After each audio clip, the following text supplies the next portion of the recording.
Oi, tudo bem? Mais um Fazendo Arte no ar e nesta edição você vai conhecer o universo criativo do artista plástico Cleir Ávila. Apaixonado pelo cerrado, o artista retrata imagens regionais e ecológicas, principalmente a natureza pantaneira, presente em quase toda a sua obra. Ele tem trabalhos espalhados por diversas cidades de Mato Grosso do Sul, como o Monumento das Piraputangas na Praça Central de Bonito, o Monumento dos Tucunarés, também numa praça, mas em Bataguaçu, a escultura da Índia Terena em Aquidauana, entre outros. Em Campo Grande, cartões postais como as araras da Praça União, o sobá gigante da Feira Central, os tuiuius do aeroporto e a Deusa da Justiça no Fórum, por exemplo, são todos de autoria de Cleir. Em seus mais de 30 anos de carreira, ele é um dos principais nomes das artes plásticas em Mato Grosso do Sul. Seu trabalho é prestigiado em outros estados também, tanto que em Arapongas, no Paraná, conhecida como a Cidade dos Pássaros, ele teve a missão de criar 13 esculturas que retratam a diversidade das espécies da fauna local. Em 2018, no seu rancho, reproduziu a viola de coxo na obra Alaúde do Pantanal, que está mergulhada em espelhos d'água, e em breve volta a ser aberta para visitação. O Fazendo Arte é com Cleir Ávila. Confira. Até mais e um grande abraço. Valorize os artistas regionais. Cleir Ávila nasceu em 8 de dezembro de 1963 em Campo Grande. Autodidata, pinta profissionalmente desde os 18 anos. A fauna e flora sul-mato-grossenses são bastante retratadas nas suas esculturas e pinturas. Bom, eu tive uma época da minha vida, quando eu tinha mais ou menos entre 11 anos a 13 anos de idade, eu me mudei daqui de Campo Grande e fui para morar em Niterói. Né? Morava na praia de Caraí. E eu estudei numa escola que chama São Vicente de Paula. E nós tínhamos tudo quanto é tipo de arte, assim, você fazia teatro, pintura e também todo tipo de esporte. Foi onde eu pratiquei muito esporte na minha vida. Mas tive esse primeiro contato de arte com a escola. Ali foi só um despertar, mas não houve o interesse assim, na hora, né? Foi mais o conhecimento e o contato. Quando eu cheguei em Campo Grande, isso foi 2 anos e meio, 3 anos depois, eu comecei a perceber que aqueles amigos que eu tinha aqui, que eu voltei a estudar na mesma escola, que era o Dom Bosco. E aí eu comecei a mudar muito de escola, porque eu me tornei, eu acho que meio rebelde na época. E aí fui mudando de escola e fui conhecendo gente diferente, daquele meio que eu vivia quando eu era mais novo. Nessa de conhecer gente diferente, de pessoas diferentes, eu tive contato com artistas locais, né, da noite, principalmente com a música, né? E nisso eu conheci o Nene, que era um artista plástico, nós ficamos muito amigos, a gente andava muito junto, começamos a falar muito de arte, nisso eu comecei a pintar, né? Aí eu acho que o despertar foi eu comecei a pintar. Então eu pintava durante o dia todo e à noite ia para o bar para encontrar os amigos. Aí a gente encontrava muito, era muito jornalista, muito artista, em todas as áreas, tinha o Pantanal Dança na época. Né? Aí eu conheci o Henrique Spengler, Adilson Schaefer, Xavier. Então fui conhecendo a turma mesmo das artes plásticas. Né? E aí naquela época existia a Associação de Artistas Plásticos, a gente fazia bastante reunião. E nisso fui conhecendo o Wilton Silva.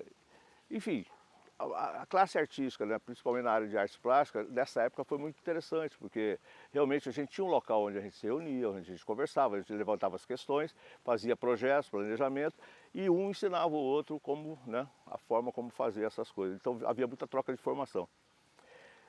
E o lado meu autodidata é exatamente a falta de, né, não ter tido uma escola para eu aprender arte. Eu tive sim, né? Quando despertou esse interesse, eu fui para o Rio de Janeiro, fui estudar no Museu de Arte Moderna do Rio de Janeiro, fazer 3 cursos, né? Um de cores, um de técnica de pintura e um de desenho de modelo vivo.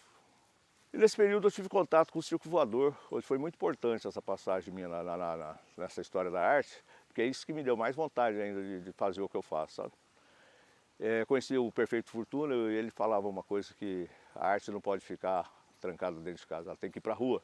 Eu pintava muito, fazia exposições em galeria e tal, e eu sempre questionava que era legal tudo, mas era um ambiente mais fechado, né?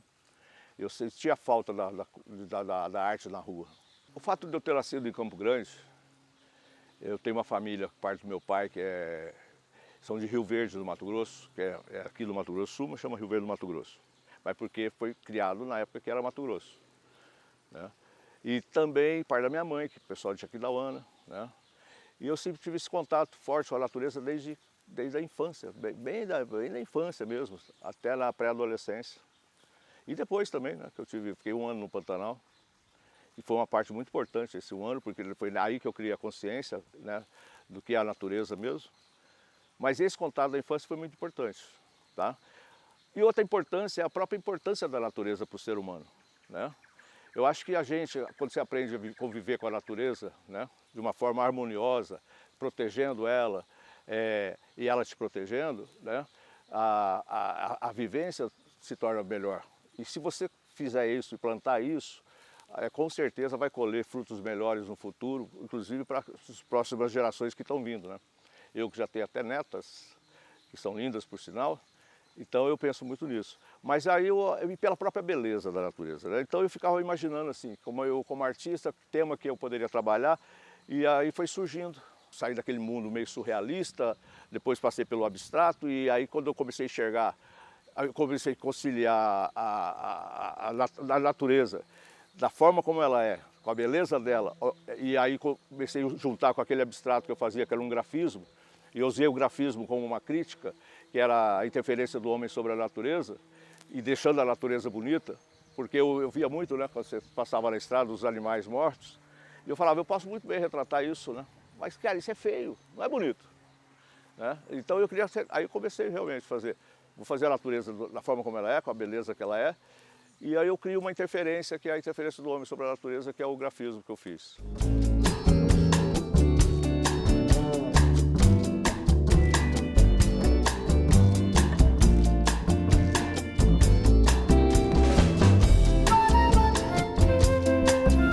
Quando eu comecei a pintar, eu comecei usando tinta a óleo, né?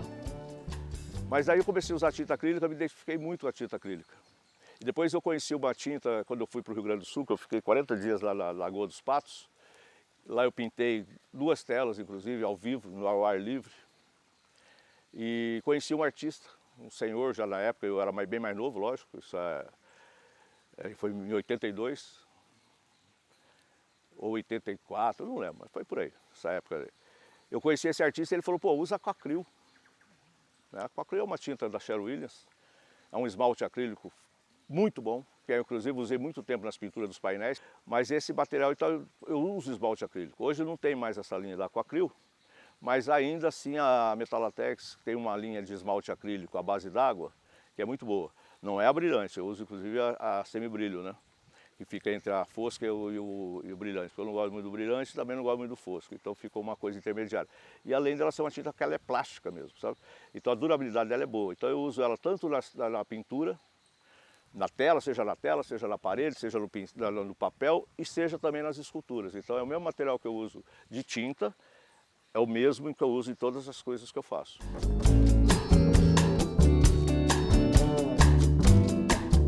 Cleir conquistou notoriedade a partir de 1994, quando foi convocado pela Fundação de Cultura do Estado para pintar grandes painéis nas laterais de prédios de Campo Grande com imagens de animais da fauna e flora, como onça e araras.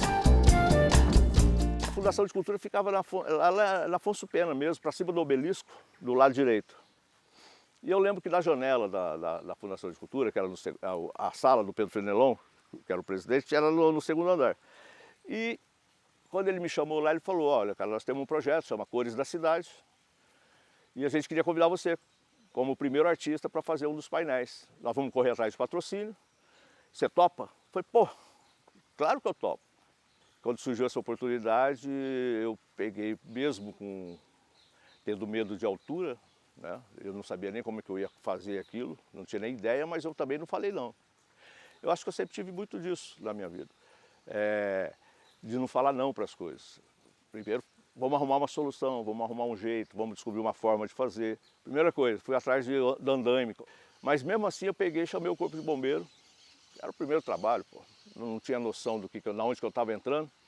Chamei o corpo de bombeiro, falei, checa esse equipamento aí, vê se está ok, se eu posso subir e tal. E foi o que fizeram, e depois que deram ok, aí tudo bem. Nessa nós criamos um cabo para o balancinho não sair tanto da parede, porque a gente sentiu que na primeira vez que a gente subiu estava saindo muito da parede.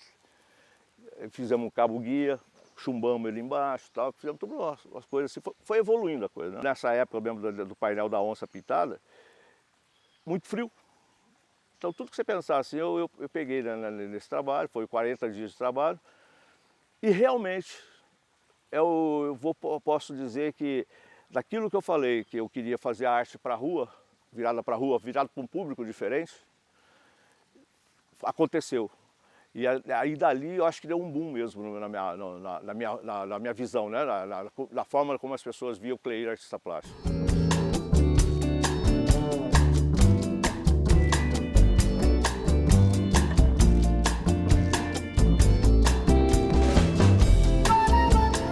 Falar do Cleir para mim é uma satisfação. Eu o conheço desde a época da universidade. Eu sou das primeiras turmas do curso de Educação Artística da Universidade Federal e a gente tinha, né, já essa relação com os artistas locais. E o Cleir, então, participou dos movimentos, o movimento Guaicuru, sabe, um movimento que foi muito forte, isso lá nos idos de 1982, 83, e foi uma pessoa sempre comprometida, né, com a arte, com a cultura, principalmente na área das artes visuais. Foi o pioneiro dos painéis aqui, dos grandes painéis aqui em Campo Grande. Eu me lembro bem da onça que ele pintou, que foi um dos painéis mais bonitos do Cleir, né, que chamava a atenção não só dos moradores, mas dos visitantes, dos turistas, né, mostrando a nossa fauna, né, mostrando a onça pintada, que naquela época já estava em extinção. Hoje já existem projetos e tal, mas naquela época não existia. E o Cleir, então, aceitou esse desafio e foi o pioneiro em pintar os grandes painéis que Campo Grande teve. Não só Campo Grande, Três Lagoas, Dourados, enfim. E uma outra coisa que me chama a atenção no trabalho do Cleir é a disposição que ele tem. Né? A disposição que ele tem. Ele começa, então, os seus projetos trabalhando com RAFs, sabe? Com desenhos, com pequenos desenhos, até conseguir finalizar a sua criação. E numa escultura, por exemplo, ele é uma pessoa que faz tudo da escultura. Ele trabalha no desenho, né? Ele trabalha nas ferragens, no modelar as ferragens, né? E até a finalização dessa escultura aí no caso. E depois ele vem então com a pintura. É muito bonito, né, a gente ter a oportunidade de ver o Cleir trabalhando. O Cleir é um artista que retrata o nosso local, que retrata Campo Grande, que retrata Mato Grosso do Sul, né? Sempre com a preocupação da preservação da fauna e da flora sul-mato-grossense. Você sabia que em Campo Grande os tuiuius do aeroporto, o sobá gigante da Feira Central, as araras da Praça União e a deusa da Justiça do Fórum são esculturas feitas por Cleir? São cartões postais que abrilhantam a capital morena e que mostram um pouco da identidade de Mato Grosso do Sul. Quando eu terminei de fazer a onça pintada, como era um projeto chamado Cores da Cidade, era um projeto da Fundação de Cultura, é óbvio que a Fundação de Cultura tinha que convidar outros artistas para fazer os painéis. Tá? Só que o Luiz Carlos, que era o diretor do Banco Real, gostou demais do meu trabalho. E ele chegou para mim e falou: Cleir, eu quero que você faça outro painel desse que a gente vai patrocinar você. Falei, beleza. Aí fui procurar a parede, o lugar para fazer, a IP na cega, né? E aí consegui, aí eu descobri naquele caminho ali que, além de ser uma coisa que eu gostava muito, que parecia que era o teatro, parecia que era aquela coisa que você está direto com o público, as pessoas estão te vendo, só falta você fazer uma reverência. E então eu gostei muito de fazer e continuei fazendo, apesar de todas as dificuldades, que era ficar ali o dia inteiro no sol, que era aquela catraca, que era tudo o processo todo, né? Eu recebi o convite da Prefeitura de Campo Grande Na época o prefeito Juvencio César da Fonseca me chamou lá no gabinete dele, eu fui.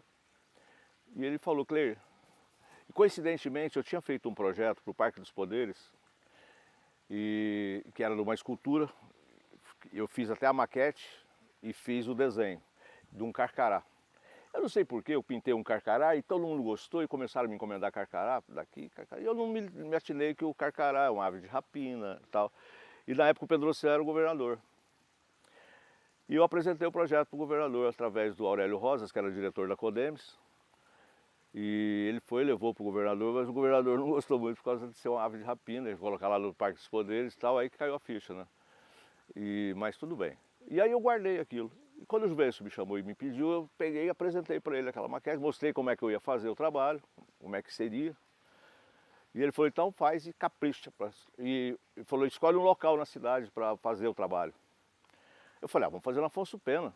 Na lata, assim, na cara dele. Ele falou, Cleir, vou te falar uma coisa. Afonso Pena é Afonso Pena. Nós temos que fazer um local para virar referência, para virar um ponto de referência. E foi o que aconteceu, né? Eu fiz na Praça União e o Humberto fez na Praça Cuiabá, que na época eu tinha um apelido de cabeça de boi. Inclusive inauguramos no mesmo dia as obras. E a Praça das Araras, felizmente, né, isso me deixa muito feliz, é que se tornou um ponto de referência, como ele tinha falado. E hoje é a Praça das Araras, é muito conhecido. E qualquer coisa, até na localização, você vê a Praça das Araras como referência da região, é como um ponto de referência mesmo. Isso é legal, isso é bom para a gente que faz, né, o trabalho, com muita dedicação, saber que se tornando um cartão postal, né? Um cartão postal também, né? E fora a experiência que aquilo ali me deu, né? Porque é aquilo que eu falei, quando você falar não, antes de saber se você tem capacidade de fazer ou não, né? Você perde as oportunidades da vida, deixa o cavalo passar arriado e ele só passa uma vez. E graças a Deus eu sempre tive isso na minha cabeça, eu nunca deixei passar as oportunidades, eu sempre tento. Se eu ver que aí eu não vou conseguir, aí não tem jeito, né? Aí você abre a mão, pede desculpa e vai embora. Mas não tem acontecido muito isso não, muito pelo contrário.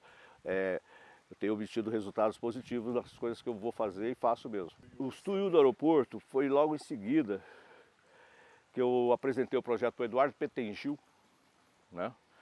Que ele era presidente da Infraero e eu estava em Corumbá, pintando um painel inclusive, e estava no hotel, comecei a ler o jornal e vi que estava sendo revitalizado o saguão do aeroporto, estava passando por uma reforma. Eu tinha apresentado esse projeto do Tuiú para o Raul Freixo para colocar lá na Avenida Pantaneta, em Aquidauana. Só que eram 2 Tuiús. Quando eu vi a matéria, na mesma hora eu veio para colocar isso na frente do aeroporto. E coloquei mais um Tuiú no projeto, no desenho. E aí eu tenho um amigo que, inclusive, o ano passado ele partiu para outro plano, é o Heron Zanata, que foi meu parceiro muito, além de amigo, irmão, parceiro mesmo, porque o cara é fera no 3D, da animação. E a gente fazia os projetos juntos, eu fazia os desenhos e ficava com ele sentado do lado a noite inteira, várias vezes nós fizemos isso.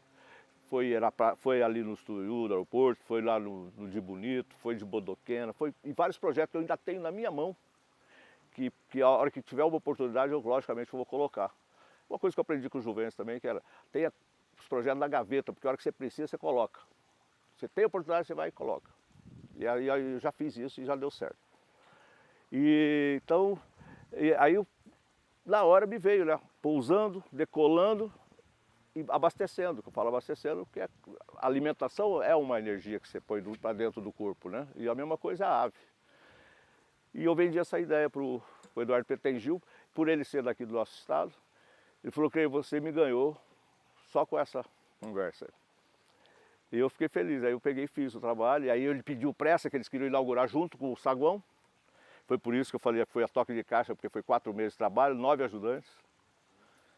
E aí que eu agradeço essa oportunidade que eu tive de ter uma escola de arte, de ter sido professor, que isso me ajudou agora para poder orientar as pessoas para me ajudarem. Aí o Sobar foi um convite eu conheci a Edna Antonelli, porque ela me ligou, pediu para eu ir lá na secretaria, eu não lembro mais qual era, se era ação social, não lembro mais qual secretaria que era.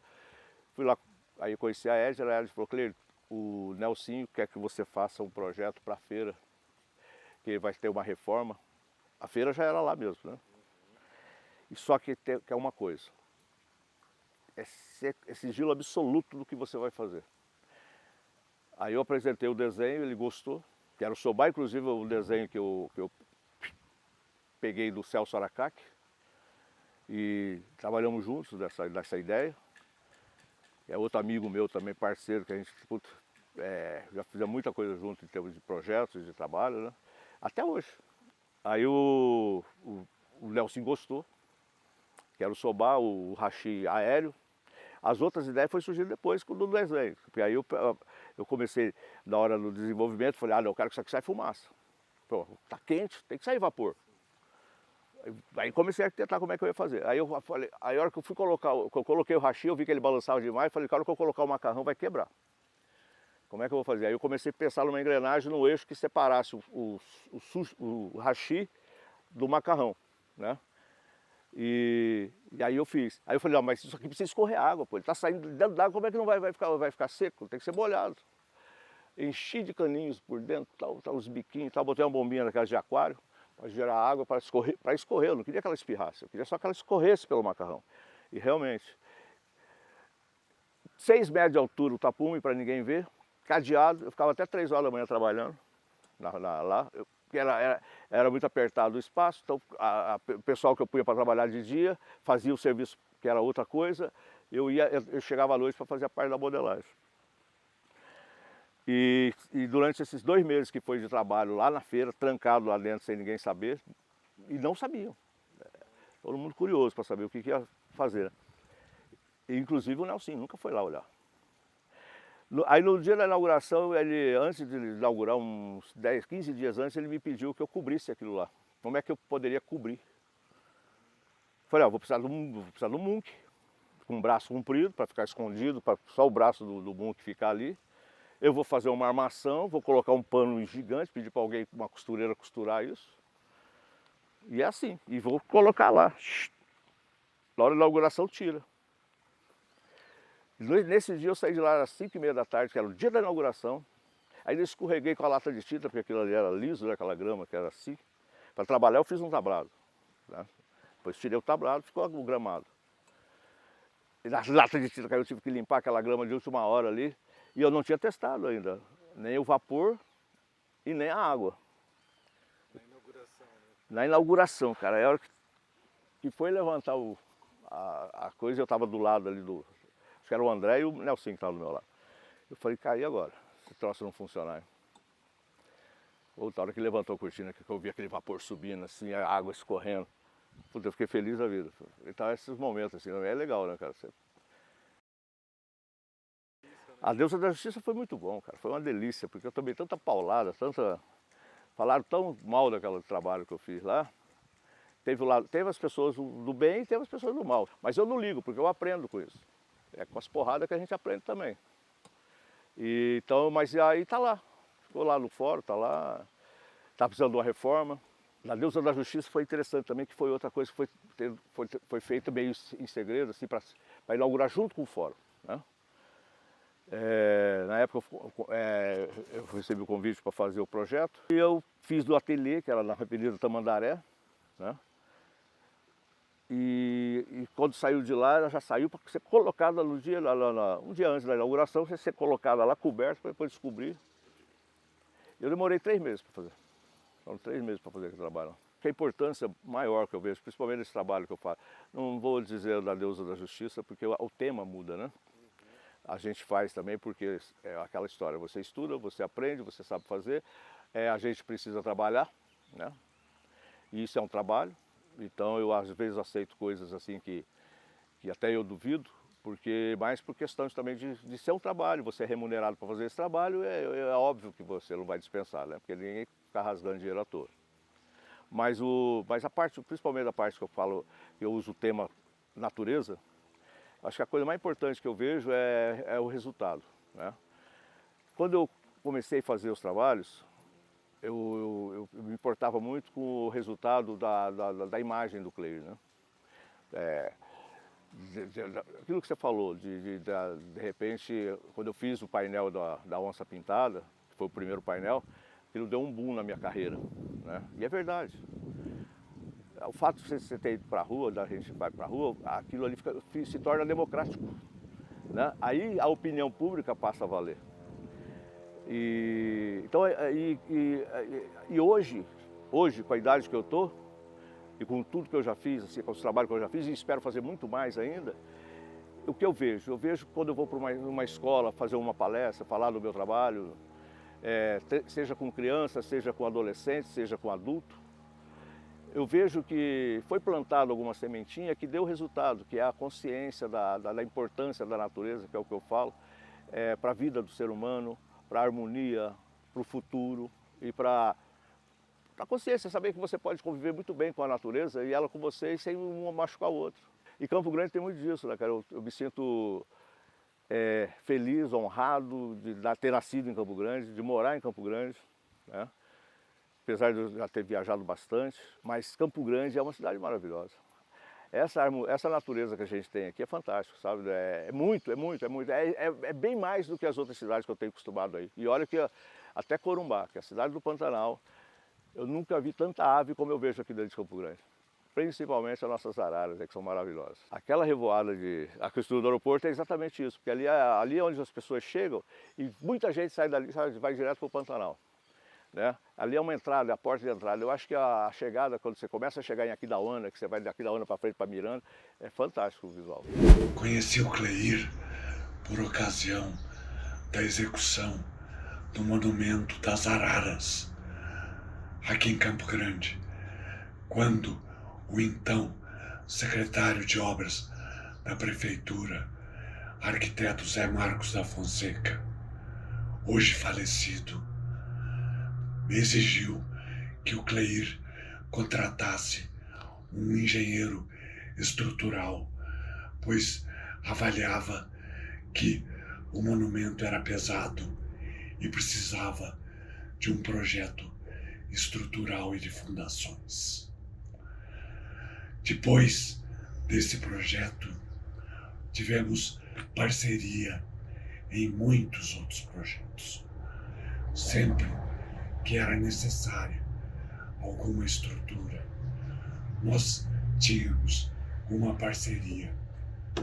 As obras do Cleir que realmente mais me tocaram foram, primeiro, os tuiuius do aeroporto, pela forma, pela leveza e pelo aspecto final que ficaram.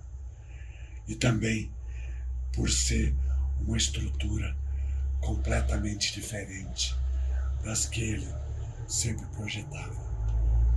E o outro, e mais recente, foram os Piraputangas de Bonito, que tem um realismo impressionante. Parece que efetivamente as Piraputangas vão sair da água. O que mais me chama a atenção nas obras do Cleir é o senso de proporção, a qualidade que ele põe no projeto e consegue ter uma noção de espaço extremamente realista, conseguindo assim dar vida a essas obras. Nos conhecemos desde o começo dos anos 80, mas nós ficamos amigos mesmo, foi já na primeira oportunidade que tivemos de trabalhar junto, que foi na Praça da Liberdade, em Bonito. Eu fiz arquitetura, urbanismo e paisagismo do lugar. E o sucesso foi tão grande que, a partir dali, resolvemos fazer uma parceria e trabalharmos juntos sempre. Trabalhamos em Bodoquena, em Corumbá, Ladário, Aquidauana, Dourados, Campo Grande e Pataguaçu. O Cleir, ele retrata tão bem, em tanto detalhe, a obra dele, a fauna e a flora do Pantanal, que é prazeroso, a gente percebe o quanto que ele é um operário da causa, da luta do meio ambiente. Porque ele é um artista fino na obra dele. Então, é o meio ambiente é a fauna e a flora, que é a característica marcante da obra dele. Ele é detalhista, chega até a parecer real, tanto as esculturas dele, quanto os murais gigantes dele e quanto os quadros que ele faz.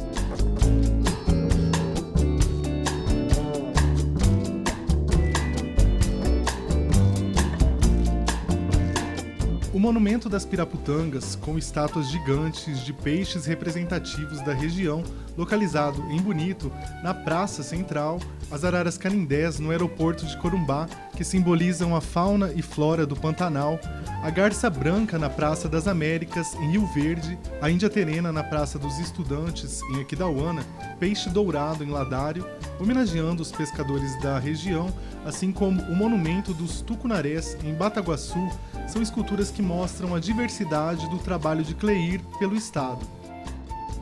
Ele é meu amigo há 28 anos, desde que foi criada no governo do Dr. Wilson a Subsecretaria de Turismo. E o Cleir, com essa sensibilidade maravilhosa dele, começou a mostrar essa obra, toda essa obra dele, para divulgar o nosso turismo. E os animais que ele esculpe, as nossas praças. Eu sou apaixonada pela obra do Cleir, então eu sou um pouco suspeita. Eu não sou uma crítica, eu sou uma amiga apaixonada pela obra dele. Além do que, o Cleir é uma pessoa maravilhosa. Como ser humano, ele nunca nega a sua participação para o seu estado. E isso tem que vir de um coração grande.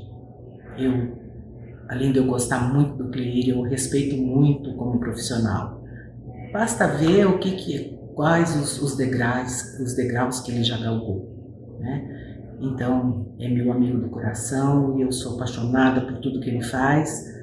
E se tiver que falar qual é a obra dele que eu mais gosto, eu vou falar que é a Praça das Araras, por exemplo. Gente, aquela arara querendo alçar voo, é um negócio fantástico.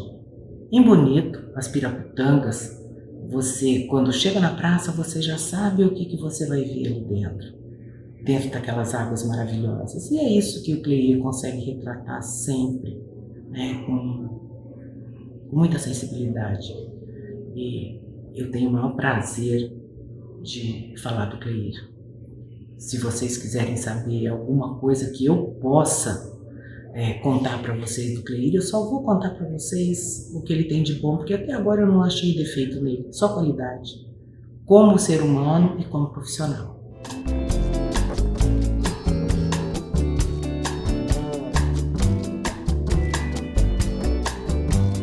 Em 30 anos de carreira, Cleir hoje é um dos grandes nomes das artes plásticas em Mato Grosso do Sul.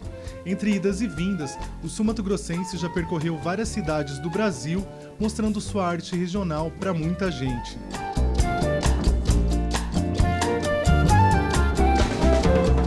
Mato Grosso do Sul tem uma diversidade cultural muito grande, temos artistas fantásticos.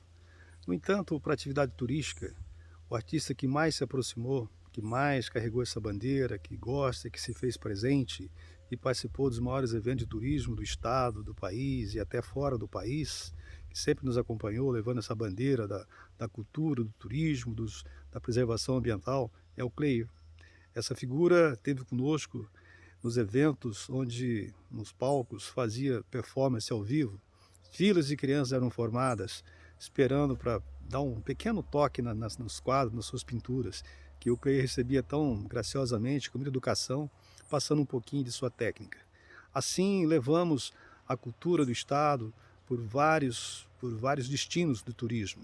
Então, o Cleir, talvez ele possa imaginar que o estado tenha ajudado, muito pelo contrário. Você que ajudou muito o estado deve muito a você, Cleir. Então, nosso muito obrigado. Você, hoje, para o turismo, é um dos grandes instrumentos do turismo. Mato Grosso do Sul hoje tem a Praça das Piraputangas em Bonito como um símbolo, um dos maiores símbolos do turismo, não só do Mato Grosso do Sul, como do Brasil. Então, a você, meu muito obrigado, meu amigo. Um grande abraço, seja feliz e que Deus conduza sempre as tuas mãos, os teus dons por muitos e muitos anos. Um abraço.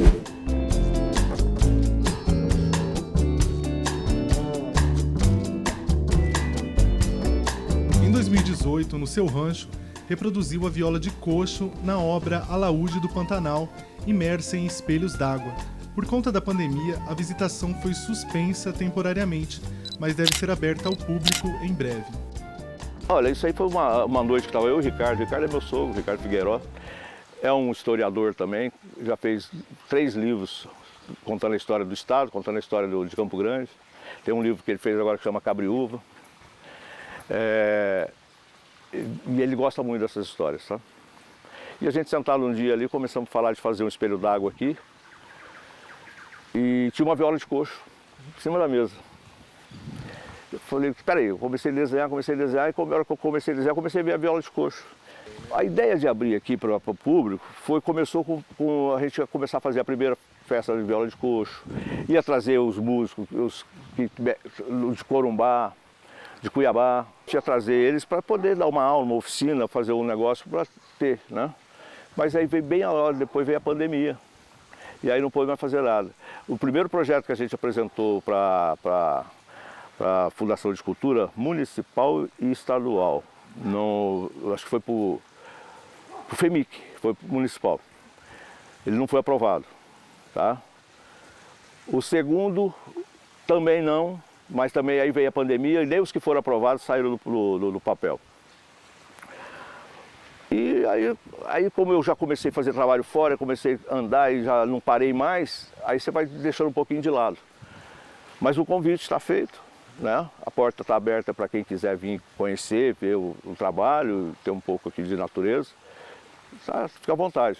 Mas a ideia era exatamente isso, a gente começar, inclusive a parceria com o Patrimônio Histórico, né? Que pôs à disposição para divulgar a viola de coxo, para a gente fazer um trabalho bonito, um trabalho educativo. Pô, eu fui lá, conversei com o pessoal do IFAM e gostaram demais, iam fazer parceria nessa primeira festa da viola de coxo.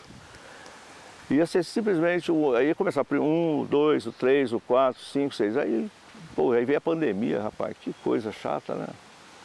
Pra todo mundo. Aí você ouve falar cada coisa, não sabe o que está certo, o que está errado, é complicado. Recentemente, ele concluiu 3 esculturas que retratam a diversidade das espécies da fauna local em Arapongas, no Paraná, também conhecida como a Cidade dos Pássaros.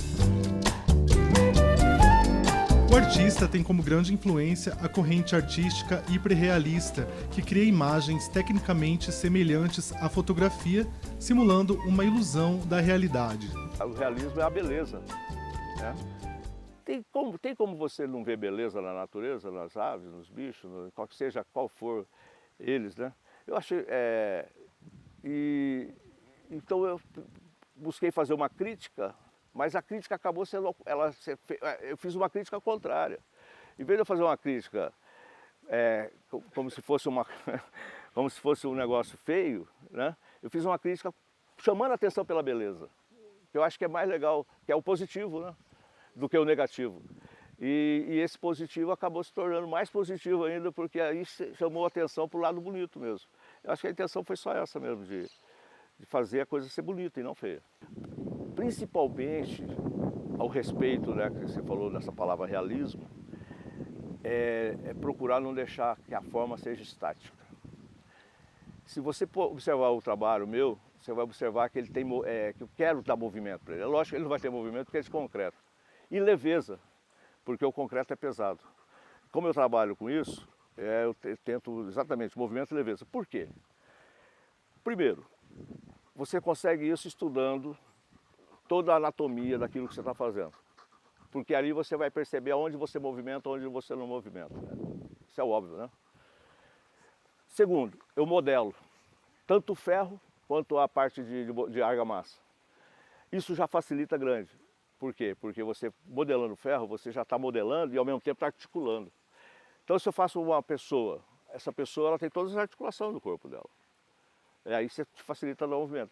Faço um passarinho, eu vou lá no esqueleto dele, vou estudar o esqueleto dele para fazer os movimentos.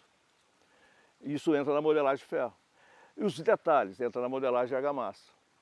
A leveza é você sugerir que aquilo seja leve, as pessoas têm a ideia, passar que aquilo seja leve, mas não é. Às vezes tem toneladas ali. A asa do Twill mesmo do aeroporto, nós fizemos um cálculo por baixo, 1,7 toneladas, mais ou menos, cada asa daquela. São 6 metros, são 12 metros de envergadura, né? Você já percebeu que o meu trabalho está muito ligado à rua, à cidade, ao bairro, a uma localização, né? E até pontos de referência que vão se tornando. Isso, você pega o antes e o depois, né? Quando você cria esse ambiente, aquilo passa a ser contemplado, porque a arte é uma contemplação. E aquelas pessoas que contemplam aquilo se tornam melhores, porque a autoestima dela cresce e melhora. Isso acontece comigo quando eu estou em outra cidade, que eu vejo a obra de outra pessoa, aquilo me encanta, você sente uma energia boa. E é isso, eu acho que é passar uma energia boa para todo mundo e haver essa troca de energia entre o artista, a arte e aquele que está assistindo e que está consumindo ela. E para você, então, o que é arte? A arte é viver, né? É a forma como você vive a vida, é você se entregar, observar as coisas, ouvir as coisas, ouvir mais do que fala. Quer dizer, observar mais do que você acha que vê. Porque quando você observa, aí que você realmente vai enxergar aquilo que você quer. E que a gente olha, você acha que você está enxergando tudo, mas não é. É observando, tem que observar muito. E comparar as coisas, não pelo lado ruim. Comparar para você ter noção das coisas, né? Principalmente na minha área, que eu trabalho com coisas fora do tamanho, é para você ter a proporção, né? Ter uma escala de trabalho que você possa, né, não fugir daquilo dali. Então é comparar, observar a vida e é isso.